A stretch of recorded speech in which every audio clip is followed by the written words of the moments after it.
Hadirin yang kami hormati, acara Legal Expo 2021 akan segera dimulai.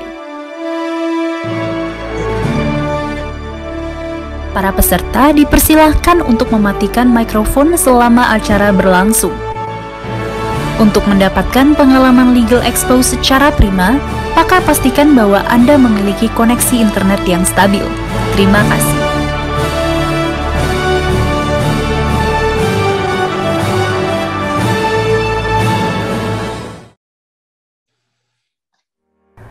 Assalamualaikum warahmatullahi wabarakatuh. Salam sejahtera untuk kita semua. Selamat datang kepada Bapak, Ibu, dan teman-teman dalam Legal Expo 2021 yang diselenggarakan oleh alumni FHUI Angkatan 91 bekerjasama dengan IDLC dalam rangka Pearl Reunion. Rangkaian acara Legal Expo kali ini adalah launching buku yang berjudul Antologi Untayan Mutiara Hukum Lintas Praktik dan Sektor, berisi kumpulan tulisan pendapat hukum dari 24 penulis alumni FHUI Angkatan 91. Ada 29 artikel, 38 webinar, 48 meet and greet dengan kelas paralel 8 sesi setiap harinya, dan 50 podcast yang akan disiarkan melalui 7 stream podcast, yaitu Spotify, Anchor FM, Apple Podcast, Google Podcast, Breaker, Radio Public, dan Podcast Cast. Semua narasumber berasal dari berbagai profesi yang ahli di bidangnya masing-masing. Dalam Legal Expo ini tersedia juga kesempatan magang, mentoring, dan info beasiswa.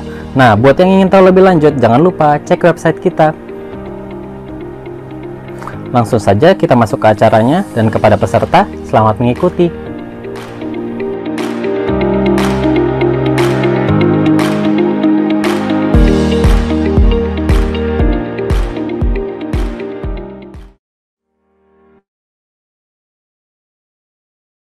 Selamat pagi semua para pemirsa. Oke, hadirin yang sudah mendaftar dan sudah masuk, selamat pagi sekali lagi. Kita akan masuk dalam webinar pagi ini yang temanya adalah implementasi Undang-Undang Nomor 11 Tahun 2006 tentang pemerintah Aceh khususnya dalam bidang migas, yang akan dibawakan oleh sahabat saya sesama angkatan 91 juga, yang terkenal, apalagi di angkatan kita, siapa sih yang nggak tahu, Hendar. Nah, beliau ini walaupun teman yang baik, tetapi kalau soal ilmu, soal berbagi, serius banget. Pasti bisa diandalkan. Saya akui saya sering nanya sih ke dia. Kalau saya nggak ngerti, apalagi yang saya tahu ekspertisnya Hendar, saya pasti telepon. Nggak mungkin nggak. Dan juga telepon ke teman-teman lain, dan Hendar tuh pasti mau berbagi. Sama seperti IDLC. IDLC ini kan tempatnya belajar dan juga tempatnya berbagi. Gitu. Oke, Pak Hendar gimana? Sehat? Alhamdulillah sehat, Mas Hala. Ya. Ketemu lagi kita ya. Ya. Jadi nanti kita mulai saja langsung, karena kan walaupun waktunya 50 menit, tapi tetap aja nanti akan terasa singkat tuh. Jadi kita mulai, terus nanti kalau ada pertanyaan setelah selesai atau bisa disela dengan pertanyaan, Bro, gimana? Selesaikan paparan dulu aja ya. Oh, selesaikan dulu, baru nanti pertanyaan ya? Tanya gitu. Oke. Jadi gimana, langsung aja, karena temanya menarik nih, begitu saya baca pemerintah Aceh. Memang kenapa? Apa ada kekhususan? Atau gimana? Semakin penasaran nih. Langsung aja deh kalau gitu.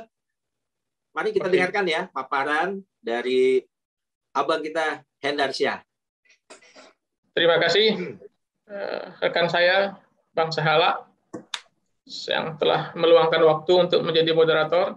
Selamat pagi. Assalamualaikum teman-teman semua, Bapak Ibu. Assalamualaikum warahmatullahi wabarakatuh. Salam sejahtera selamat kepada kita semua. Puji syukur kita panjatkan kepada Allah Subhanahu wa Ta'ala, karena atas rahmat dan karunia-Nya lah kita bisa berkumpul pagi ini di acara Legal Expo 2021. Secara singkat kami sampaikan bahwa Legal Expo 2021 ini adalah kerjasama Ikatan Alumni Fakultas Hukum Universitas Indonesia tahun 1991 dengan Irma Devita Learning Center, yang bertujuan untuk memberikan sharing, pengalaman, pengetahuan, ilmu, dan lain-lain kepada teman-teman dan hadirin sekalian yang masyarakat hukum ataupun bukan tidak apa-apa. Baiklah, sebelum memulai acara ini, izinkan kami menyampaikan pantun pagi ini. Air hujan masuk tempayan, musim hujan telah bersemi. Selamat datang hadirin sekalian, semoga berkenan di acara kami. Terima kasih, terima kasih. Ada lagi lanjutannya, memang lucu si Kabayan, memetik bunga dekat kolam. Selamat pagi hadirin sekalian, izinkan kami mengucapkan salam. Assalamualaikum warahmatullahi wabarakatuh. Oke, terkait dengan acara ini, terkait dengan yang Mang Sahala bilang tadi itu, Aceh itu kan memiliki otonomi khusus ya di daerah itu, selain daerah Papua, Yogyakarta, dan daerah khusus ibu kota Jakarta. Untuk khusus Aceh ini diawali dengan ditandatanganinya oleh MOU Helsinki ya. Itu tonggak sejarah yang menjiwai perdamaian di Aceh ini ya, antara pemerintah Republik Indonesia dan Gerakan Aceh Merdeka. Perjanjian ini ditandatangani di Irlandia tanggal 15 Agustus tahun 2005. Ya, antara pemerintah Indonesia yang diwakili oleh Pak Hamid Awaludin, waktu itu Menteri Hukum dan HAM, dan Pak Mali Mahmud, wakil itu. Terkait dengan yang akan kita bahas di sini adalah terkait dengan yang tadi, dengan keistimewaan itu adalah tindak lanjut dari MOU ini. Itu lahirlah satu undang-undang yang mengatur seluruhnya, yaitu Undang-Undang Nomor 11 Tahun 2006 tentang Pemerintah Aceh. Dalam undang-undang tersebut disebutkan, diakomodirnya beberapa ketentuan seperti sistem politik, pemerintah, ekonomi, khususnya dalam bagi hasil migas, dan hukum. Baiklah, kita bahas satu persatu ya terkait dengan ini ya, terkait dalam sistem pemerintahan ya. Dalam pemerintahan ini adalah apa sih yang diatur untuk di Aceh ini, yaitu semua urusan publik yang diberikan bersamaan dengan sipil dan peradilan. Untuk dalam bidang hubungan luar negeri, pertahanan, keamanan, moneter, fiskal, kekuasaan kehakiman, dan kebebasan beragama. Selain itu, diberikan kekhususan. Contohnya, di dalam pasal 96 undang-undang tersebut, adanya lembaga Wali Nangro, yang ini merupakan mungkin tidak ada ya di lembaga bidang manapun gitu. Terus dalam bidang politik juga adanya diakomodirnya keinginan daripada masyarakat Aceh tersebut untuk dibentuk partai politik lokal sebagaimana yang tercantum dalam pasal 75 Undang-Undang Nomor 11 Tahun 2006 tersebut. Penduduk di Aceh dapat membentuk partai politik lokal dan berkedudukan di ibu kota Aceh. Nah, dalam hal ini pemerintah itu setelah mengakomodir tersebut dan timbullah beberapa partai politik lokal. Itu partai antara lain Partai Aceh, Partai Syirah, Partai Daerah Aceh, dan Partai Nanggul Aceh. Yang mereka itu bisa mengikuti pemilu berbasis lokal di Aceh. Dan mereka juga sudah menempatkan perwakilan mereka tersebut dalam DPRA, DPRK di provinsi dan di kabupaten atau kota. Juga adanya beberapa wakil dari pemerintah sebagai pemimpin pemerintah daerah, baik sebagai bupati ataupun wakil bupati dalam pembagian dalam memimpin di daerah tersebut gitu.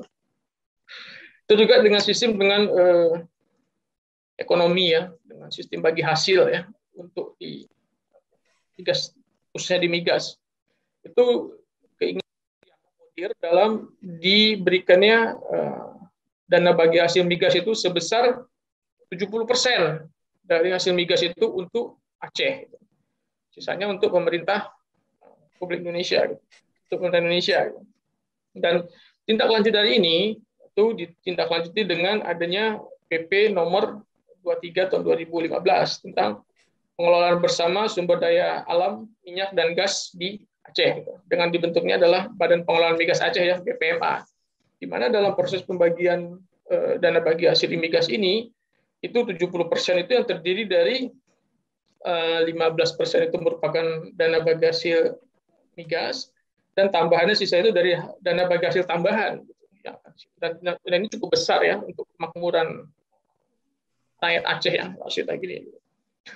Juga adanya terkait dengan hal-hal seperti ini, adanya juga sistem hukum yang juga sifatnya lebih khusus ya terkait dengan ini. Misalnya dalam pasal 205 disebutkan pengangkatan Kapolda harus disetujui oleh kepala pemerintah Aceh gitu. Itu juga dengan pengangkatan kepala Kejaksaan Tinggi itu harus juga disetujui oleh pemerintah Aceh gitu. Nah, ini menarik ya. Karena kalau di daerah lain ya kalau Kapolri mau ganti Kapolda ya ganti aja sesuai dengan kebutuhan gitu, sesuai kebutuhan. Tapi kalau di Aceh harus ada persetujuan dulu dari kepala pemerintah Aceh gitu. Selain itu juga dalam kegiatan sehari-hari juga diatur masalah kehidupan di masyarakat. Contohnya saat ini adanya Kanun nomor 11 tahun 2018 tentang lembaga keuangan syariah. Nah, saat ini di Aceh ini sudah tidak ada lagi ya bank-bank konvensional ya di Aceh ini ya, misalnya kayak Bank Mandiri, Bank BNI itu udah tidak ada lagi. Yang ada cuma Bank Syariah Indonesia, Bank Aceh, dan Bank Muamalat yang berbasis syariah gitu. Terkait dengan itu juga, jadi semua udah nggak ada lagi di Aceh tersebut. Itulah kekhususannya juga. Tentang juga adanya Kanun nomor 6 dan tahun nomor 2014 tentang hukum jenayah yang merupakan untuk membatasi kehidupan kita bermasyarakat di Aceh ini gitu. Ada hal yang dilarang dan tidak boleh dilakukan di situ. Jadi secara umum sekarang ya di Aceh itu aman dan kehidupan sudah mulai berkembang dan di Aceh juga sebenarnya tempat dunia usaha bagus dan menyenangkan iklim investasi di sini gitu loh. Nah, tujuan dari kajian ini adalah kita mengharapkan dengan adanya kekhususan Aceh ini diharapkan meningkatkan kesejahteraan masyarakat Aceh ya pasca MOU ini, dan masyarakat Indonesia hendaknya lebih memahami kearifan lokal di Aceh ini agar kita bisa lah kalau untuk yang membatasi atau menjembatani kita kalau mau ke Aceh ini dan beberapa kegiatan kita di sini gitu. Itu sih paparan saya yang singkat ini ya. Mungkin kita lanjutkan dengan posisi tanya jawab. Tapi yang saya tekankan di sini, iklim di sini sudah bagus dan saya juga sendiri itu menginginkan ya, mempunyai cita-cita ya, kayaknya itu nanti masyarakat Aceh pionir ya ke depannya ya. Karena hal ini kan sebab ditandai dengan dulunya kan masyarakat Aceh inilah yang menyumbang pesawat pertama Indonesia ya, Selawah 001 ya, itu merupakan sumbangan masyarakat Aceh yang sangat-sangat terkenal dan sangat sampai sekarang ya. Jadi seolah-olah itu masih ada. Dan itu sangat itu ya, fenomenal ya Aceh itu. Itu sih kegiatan yang mungkin bisa saya sampaikan. Selanjutnya kita mungkin bisa berdiskusi terkait dengan hal ini. Bang Sala. Oke. Thank you, Bang Hendar. Paparannya jelas, singkat, padat, jelas, lugas. saya jadi belajar lagi nih. Setiap ketemu Bang Hendar selalu belajar nih. Nah, sambil menunggu pertanyaan, saya boleh tanya-tanya juga ya? Boleh. Sebelum yang lain, nanti silakan kalau yang mau tanya, silakan mengangkat tangannya, raise hand, nanti saya akan cek. Saya mau nanya sedikit aja nih, Bang Hendar. Ya memang kita ya kita sangat menghargai lah ya bantuan dari masyarakat Aceh pada awal kemerdekaan. Ya sudah sepatutnya lah kita menghargai itu. Lalu dari paparan dari Abang Hendar tadi, apakah soal keistimewaan ini khususnya dalam bidang migas ini hanya khusus soal bagi hasil yang lebih tinggi atau jauh lebih tinggi dibanding wilayah lain, atau ada hal lainnya? Ya, terima kasih Bang Hala.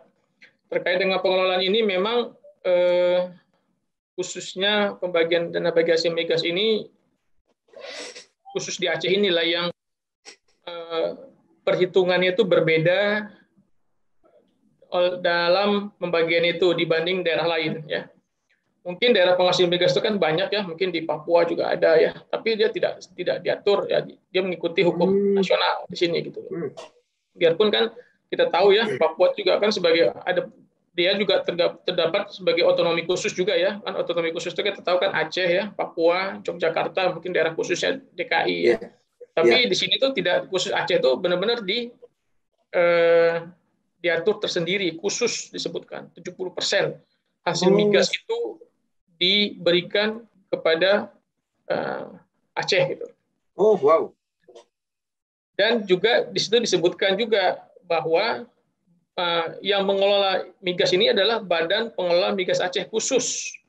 Sedangkan kalau Badan Pengelola Migas untuk seluruh Indonesia dari Sumatera Utara sampai Papua itu adalah satuan kerja khusus kegiatan dan gas bumi di bawah SKK Migas. Tapi kalau di Aceh ini lagi Badan Pengelola Migas khusus, jadi dibentuk implementasi dari Undang-Undang 11 tahun 2006 ini, dikeluarkannya PP 23 tahun 2015 tadi gitu. Jadi disitulah disebutkan bahwa adanya Badan Pengelola Migas Aceh gitu. Badan Pengelola Migas Aceh adalah badan pemerintah yang dibentuk oleh pemerintah yang untuk menjembatani ya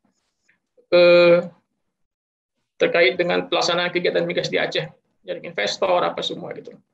Itu jadinya. Oh gitu. Jadi selain besaran bagi hasil yang lebih tinggi, juga pemerintah Aceh diberikan wewenang, bisa dibilang wewenang penuh lah ya, ngurus sendiri gitu ya?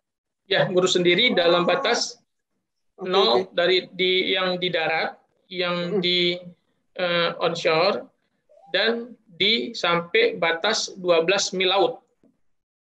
Sampai offshore, yang offshore-nya sampai dari bibir pantai sampai ke 12 mil laut.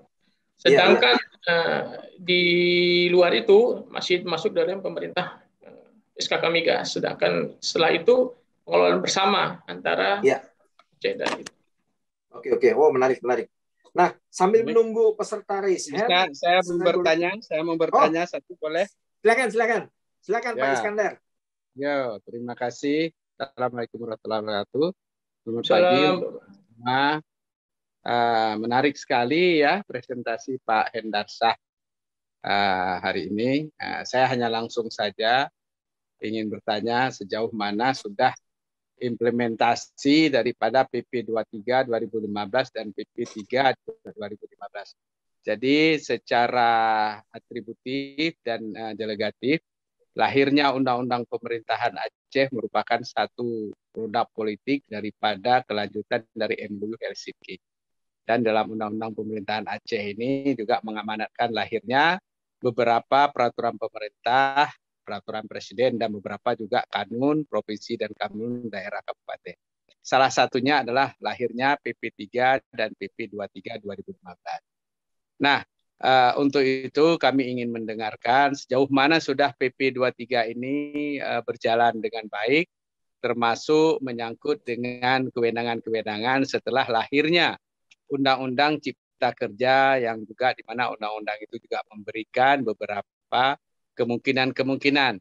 Dan sejauh mana kita bisa melihat aspek leg spesialis dari undang-undang dan PP ini dikaitkan dengan lahirnya daripada undang-undang yang baru, leg posteriori. Mungkin ini Pak Hendarsah, karena ini menarik sekali. Sampai hari ini masyarakat Aceh sangat mengharapkan, termasuk tadi disampaikan pengelolaan dari blok migas, ya, pengelolaan lain dari persoalan-persoalan migas Aceh ini bisa berjalan sehingga tidak terbentur dengan peraturan-peraturan yang ada di pusat yang nanti dikatakan ini bertentangan dengan peraturan yang lebih tinggi. Nah, ini bagaimana kira-kira pandangan daripada Pak Hendarsah untuk memberikan satu gambaran dan pencerahan. Terima kasih. Assalamualaikum warahmatullahi wabarakatuh. Assalamualaikum warahmatullahi wabarakatuh. Terima kasih Bang Iskandar Ghani atas pertanyaannya. Apa Bang? Apa gitu Bang? Baik, ya? Baik. Nah, karena ya? dulu kita terlibat langsung ya pembuatan PP3 dan PP23 ya, bertahun-tahun kita duduk di pemerintahan ya di pusat. Jadi hari ini mungkin Dek Hendarsah bisa menjelaskan udah sampai mana implementasi dengan BP Migas kita ya. Kemarin ada pertemuan Blok B dan sebagainya. Makasih buat semuanya. Makasih. Ya. Saya ikut nimbrung. Makasih Bang. Terkait dengan penerapan PP23 ini kan sudah dibentuk ya Badan Pengelola Migas Aceh ya. Dan sekarang juga kan untuk pengelola migas ini kan sudah pelan-pelan kan sudah dialihkan ke Aceh ya Bang ya. Jadi terkait dengan misalnya pengelolaan Blok B itu kan kemarin kan sudah dialihkan ya dari PHE NSB ke PEMA Global Energy kan Bang. Itu merupakan lembaga yang dari pemerintah Aceh untuk mengelola Blok B, ya kan Bang ya? Nah, itu kan merupakan sudah salah satu langkah maju terkait dengan proses transisi di Aceh, di mana masyarakat Aceh itu bisa mengelola sendiri blok migas yang dihasilkan untuk dikelola sendiri secara ini, dan nanti kedepannya kan akan melibatkan BUMD kan Bang ya dalam proses ini kan. Nah itu kan juga salah satu bagian dari penerapannya, dan ini kan sudah disetujui atau itu kan dari SDM kan Bang terkait dengan proses ini. Nah, untuk ini sebentar Pak Henry, artinya kita sudah otonom untuk mengelola atau masih ada keterkaitan dengan SKK Migas? Kalau secara PP23 ini sudah ini Pak, udah diserahkan kan Pak? Serahkan. Ya, jadi seluruh yang saya pahami secara PP23 itu memang otonom, nanti kita akan mengelola, tapi selama ini dalam prakteknya implementasinya apakah kita masih terikat dengan SKK Migasnya atau kita bisa mengelola sendiri di bawah BPSDM-nya dan seterusnya, gimana? Oke.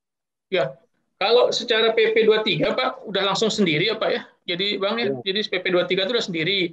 Tetapi kan ada beberapa sifatnya itu yang transisi ya. Transisi itu mungkin dulunya persetujuan itu dalam kontrak PSC-nya ditandatanganin oleh SKK Migas, tapi dalam proses tahun misalnya 2015 itu ada adanya Badan Pengelola Migas Aceh itu dialihkan ke pihak BPMA. Sedang di saat itu pula lah mungkin transisinya seperti itu. Ada transisi dalam artian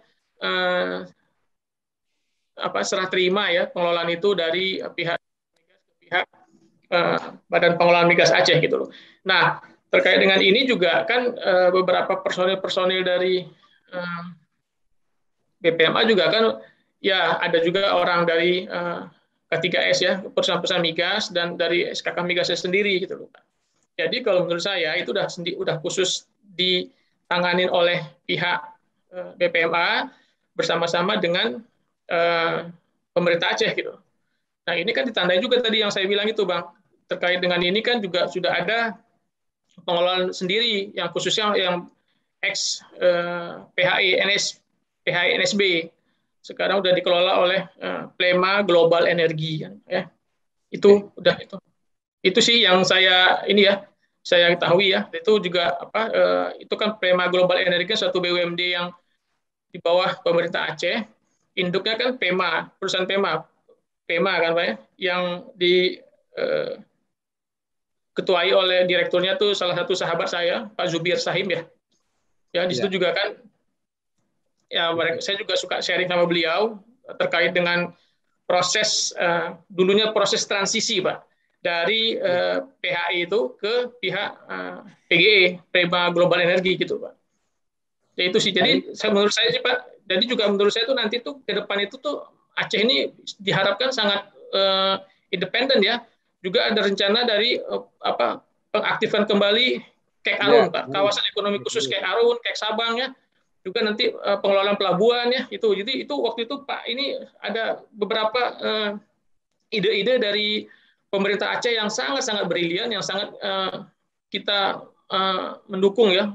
Dan kita harapkan juga kegiatan ini mempermudah investasi di Aceh, Pak Bang Iskandar. Jadi ke depan itu ya ujung-ujungnya nanti kesejahteraan dari masyarakat Aceh itu ya. Itu yang sangat kita harapkan gitu. Dengan adanya pengelolaan yang independen ini, dan kita harapkan juga bisa membantu yang signifikan bagi masyarakat Aceh gitu Pak. Ya, mungkin dengan adanya nanti diaktifkan kembali Kek Arun ya, pelabuhan di sana gitu ya, itu akan membawa kesejahteraan. Juga dengan Kek Sabang ya, Sabang itu juga akan katanya juga ada rencana menjadikan pelabuhan khusus ya. Nah kalau sampai di situ kan menghidupkan kembali Sabang itu, Bang. Gitu sih. Kurang lebih itu ya untuk kegiatan pasca ini Bang ya, pasca MOU Helsinki itu yang kita harapkan bisa berkembang yang sangat-sangat besar di situ. Demikian Bang Iskandar. Ya, terima kasih. Terima kasih. Ya, terima kasih ya Bang Hendar. Bang Iskandar juga atas pertanyaan. Oke, ada pertanyaan ini dari ruang chat. Saya bacakan ya. Ada 2 pertanyaan ini dari Pak Hans. 1, mohon penjelasan kedudukan antara BP Migas dengan BPMA. Kedua, bagaimana penerapan Undang-Undang Nomor 31 Tahun 99, Jungto Undang-Undang 20 Tahun 2001 bila terjadi tindak pidana korupsi terkait dengan Undang-Undang Nomor 11 Tahun 2006 khususnya tentang pengelolaan migas ini. Ya, silakan Bang Hendar. Oke, terima kasih Bang Sahala. Terima kasih yang Bapak. Terkait dengan kedudukannya itu adalah sama, Pak. Baik BPMA dan SKK Migas itu sama kedudukannya. Itu mereka semua di bawah Kementerian ESDM. Khususnya BPMA juga harusnya dia melapor juga ke pemerintah Aceh, Pak. Jadi kan ini kan khusus di Aceh ya, Pak ya. Kalau bedanya apa? BPMA itu khusus hanya di Aceh yang untuk perusahaan-perusahaan migas yang ada di Aceh, Pak. Dan beroperasi di darat atau di onshore dan di laut sampai batas dari 12 mil laut dari bibir pantai. Itu. Sedangkan kalau di SKK Migas itu merupakan dari Sumatera Utara ke Papua. Tapi ada juga sih yang beberapa yang seperti Pertamina Rantau pengelolaannya masih di bawah SKK Migas karena dia merupakan satu kesatuan dengan PSC yang lain di bawah Pertamina EP, Pak. Gitu. Terkait dengan penerapan dari Undang-Undang 31 tahun 99 diimplementasikan dengan Undang-Undang 11 tahun 2006 ini, itu udah beberapa kejadian ya, sepertinya kalau tidak pidana korupsi ya tetap mengacu ke Undang-Undang Nasional, Undang-Undang 31 tahun tahun 1999, karena itu salah satunya kan kalau dana-dana itu yang dikatakan diduga dikorupsi oleh itu merupakan dana dari bersumber dari APBN kan secara undang-undang itu kan baik dana yang bersumber dari APBN dan APBD itu dikenakan dijerat oleh undang-undang korupsi. Mungkin begitu ya, Bapak. Terkait dengan ini kan juga itu. Gimana, Bang Salah? Oke, thank you. Terima kasih banyak. Untuk peserta lain, jika ada yang mau bertanya, boleh silakan langsung diaktifkan mic-nya.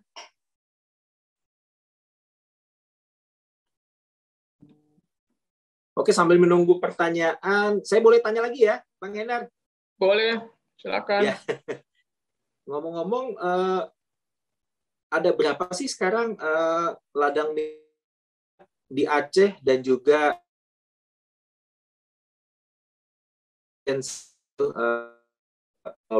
ladang minyak baru nantinya gitu? Oke, mungkin nggak terkait ya, tapi pengen tahu aja. Ya, terima kasih. Jadi cadangan hidrokarbon di Aceh ini masih cukup banyak ya, baik itu yang di darat maupun yang di offshore. Tapi untuk kegiatan yang sampai yang di bawah BPMA, Badan Pengelola Migas Aceh itu 6 perusahaan ya di bawah BPMA ini. Tapi untuk itu baik ada yang udah produksi dan ada yang masih eksplorasi gitu loh. Nah, nanti ke depannya itu banyak lagi beberapa kegiatan yang akan masuk baik di dalam di rata-rata di offshore ya gitu loh.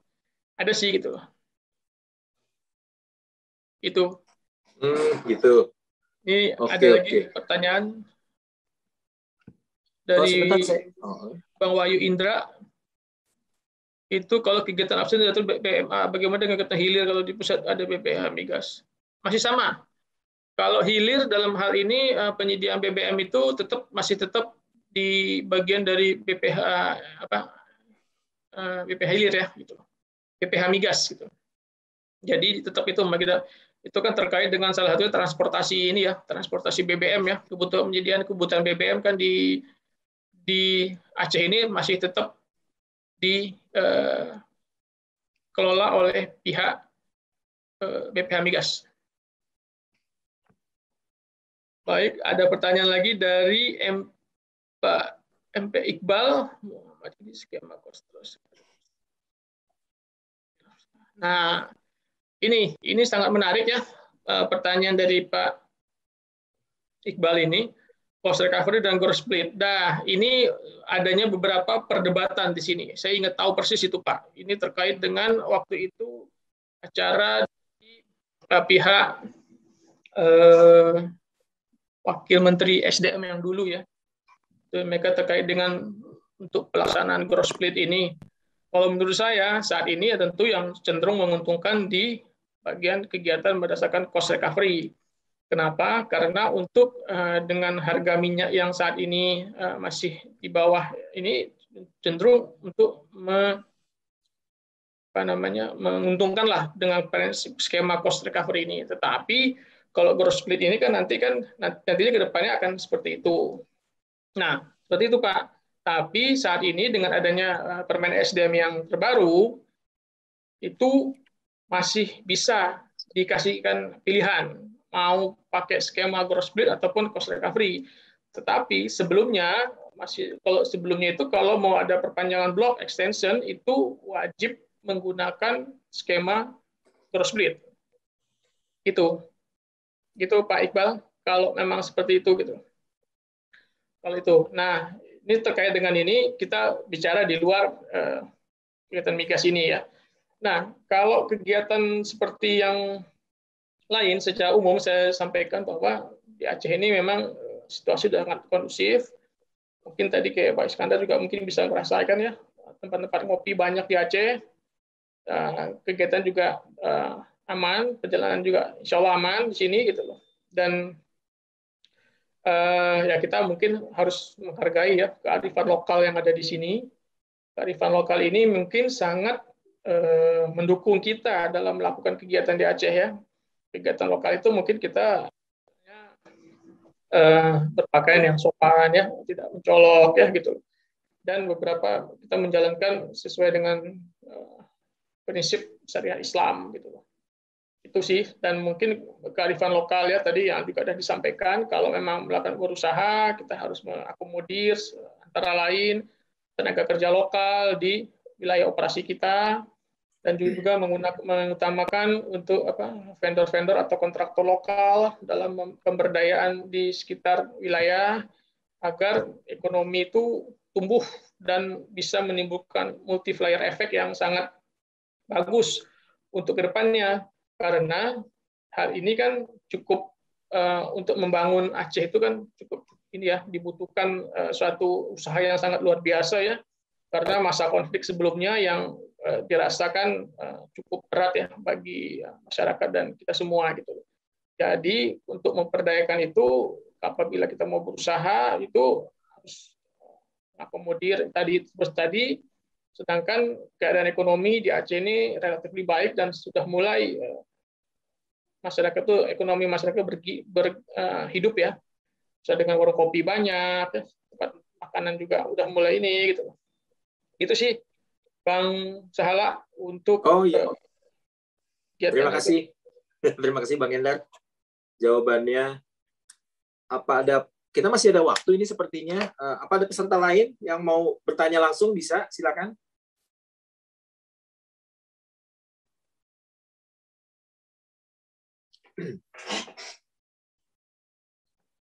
Gitu sih. Mungkin ada lagi yang mau ditanyakan kepada Bapak Ibu semua, dan juga di Aceh ini kan terdiri dari mulai dari ujung Sabang itu sampai Tamiang ya, kalau dari sisi timur.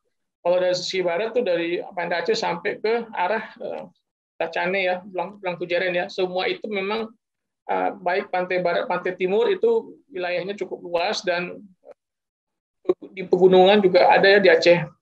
Di Aceh Tengah ya, Takengon ya, juga ada kabupaten yang sangat dingin, namanya Kabupaten Bener Meriah, itu nama kabupatennya, ya benar-benar meriah gitu. Dan di situ juga ya dulu kan Pak Jokowi pernah kerja ya untuk pertama kali di situ ya, di Takengon tersebut, di perusahaan kayu ya. Itu sih. Kalau kita perjalanan dari Kuala Namu ke Banda Aceh itu sekitar 12 jam ya kalau naik mobil ya. Itu kita bisa berhenti di beberapa tempat ya, misalnya kayak di Kota Langsa, Kota Lok Semawe ya, yang bekas Arun yang tadi yang Pak Iskandar nanya itu kan yang dikelola sekarang bekas PT Arun ya, tema Global Energi di situ gitu. Itu sih teman-teman, Pak Sahala. Dan juga di situ juga ada ini apa, kanun itu kan ada tentang hukum jenayah ya, yang apa namanya, yang kurang lebih itu bisa lah membatasi kita dalam bergerak untuk melakukan hal-hal yang dilarang lah gitu. Itu sih sepertinya gitu. Misalnya kayak ada tadi itu cambuk apa segala. Itu. Ya, sepertinya ada yang sudah bertanya. Tolong di unmute, Pak.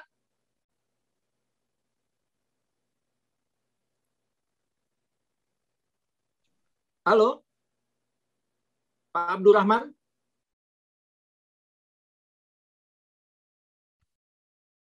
Halo, Pak Abdurrahman. Oh, oke. Oke, mungkin Bang Hendar bisa lihat di chatnya apakah masih ada pertanyaan? Di chatnya nggak ada. Nggak ada ya? Oke. Nggak ada. Nah, menurut Bang Hendar, kira-kira ada usulan untuk lebih menyempurnakan lagi nggak atas ketentuan ini? Ya, apa namanya? Kalau menurut saya sih ketentuan ini sudah cukup bagus ya. Tapi hendaknya dibarengi juga dengan kesiapan dari sumber daya manusianya di Aceh sendiri, baik dari segi aparatur pemerintahnya dalam proses pemberian izin yang cepat, dan dalam seperti yang sudah di beberapa daerah satu atap itu ya. Sekarang juga udah mulai ada seperti itu di beberapa dinas penanaman modal ya, baik di kabupaten ataupun di provinsi ya. Itu sudah dilakukan, hendaknya lebih ditingkatkan kembali gitu loh. Juga terkait dengan dari segi masyarakatnya, hendaknya masyarakat di Aceh ini lebih menerima dari investor orang luar yang hendak melakukan kegiatan di Aceh. Karena itu tadi investasi di sini akan membawa multiplier efeknya yang sangat-sangat bagus, yang sangat-sangat besar gitu. Misalnya kegiatan bangun pabrik kan di situ kan nanti ada tenaga kerjanya ya. Ada vendor lokalnya ikut di situ ya. Hotel-hotel di sana, restoran suka naik pendapatannya, pajak daerah dan pajak semuanya akan membawa dampak yang cukup bagus lah nanti di satu daerah tersebut gitu. Itu yang saya harapkan seperti itu gitu loh. Dengan harapan itu kan nanti akan membawa kejayaan Aceh lagi pada saat yang akan datang. Bisa. Amin. Amin. Amin. Boleh bertanya, Bapak? Boleh, silakan, Pak. Boleh bertanya. Assalamualaikum warahmatullahi wabarakatuh. Waalaikumsalam. Terima kasih Pak Sahala, Pak Hendar Syah, Pak Hendarsyah luar biasa telah menjelaskan tadi persoalan yang terkait dengan pengelolaan migas di Aceh, yang dimana kita telah diberikan kewenangan khusus untuk itu, yang diatur di dalam sebetulnya di dalam pasal 160, kemudian lebih khusus lagi UUPA tadi, kemudian lebih khusus lagi dalam PP 23 tahun 2015 tentang pengelolaan bersama sumber daya alam minyak dan gas bumi yang berada di Aceh. Saya kira ini diskusi yang sangat menarik. Yang pertama saya ingin menyoroti persoalan kontrak bagi hasilnya, yang belakangan atau kita kenal dengan production sharing contract, yang belakangan ada beberapa varian.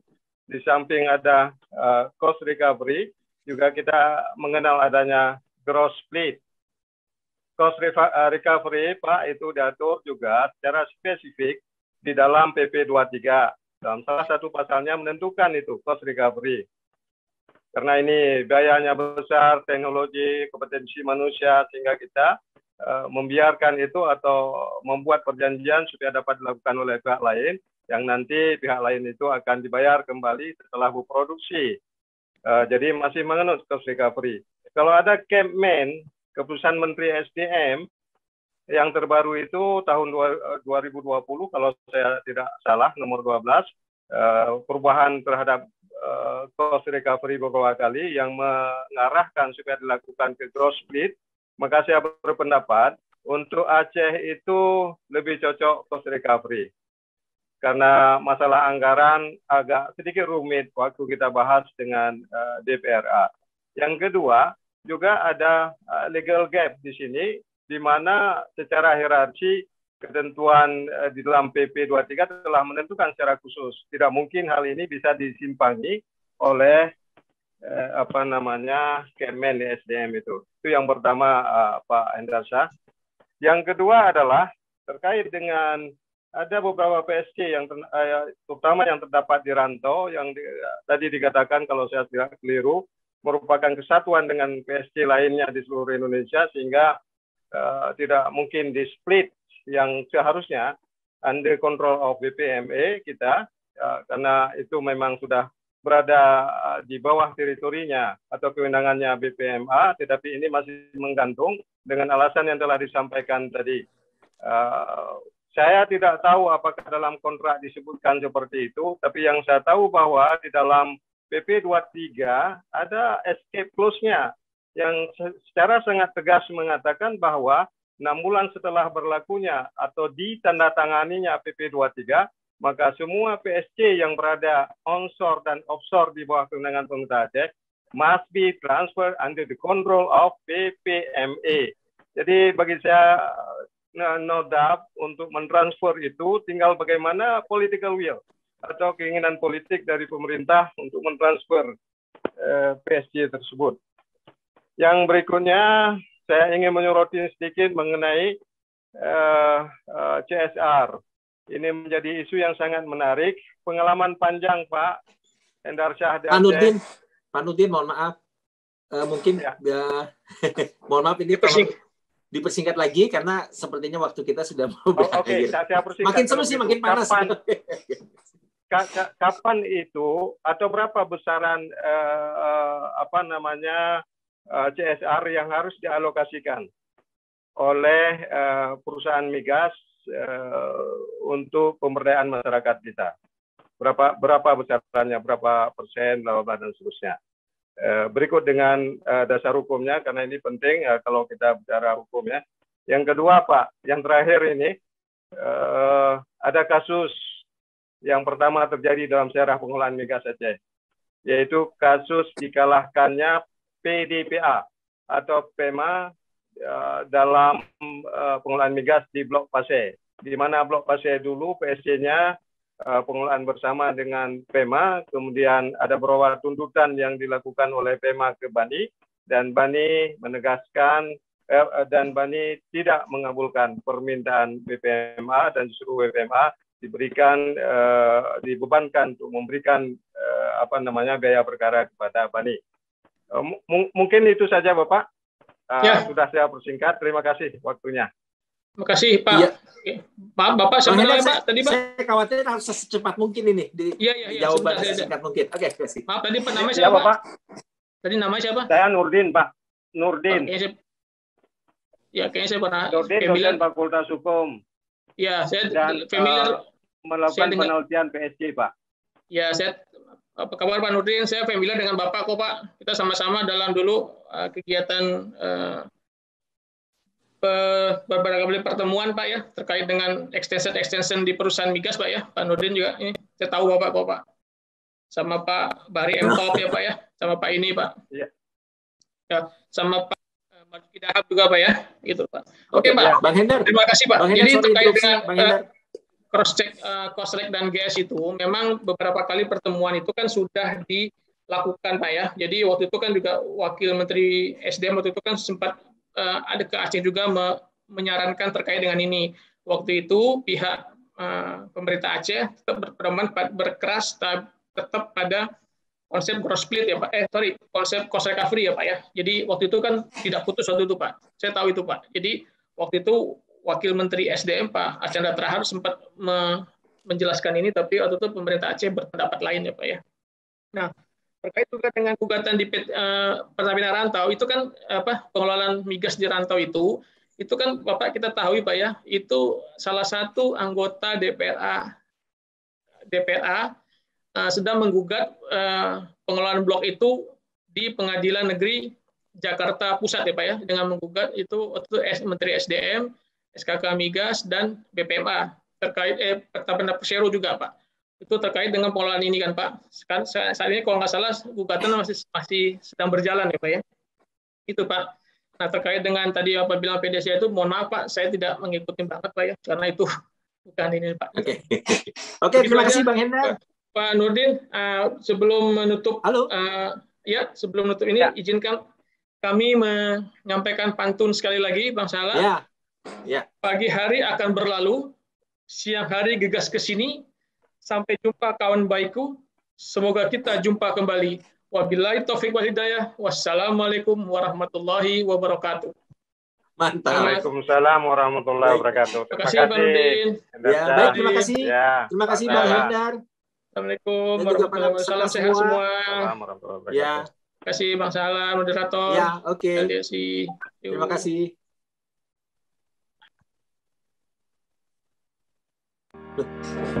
Terima kasih kepada narasumber dan moderator.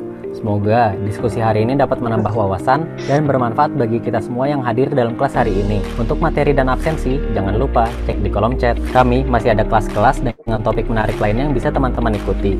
Legal Expo 2021 adalah kesempatan terbaik untuk boost your career, advance your studies, and expand your network in the legal field and beyond.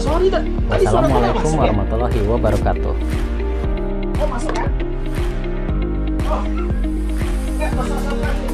Masuk kan? Oh, sorry.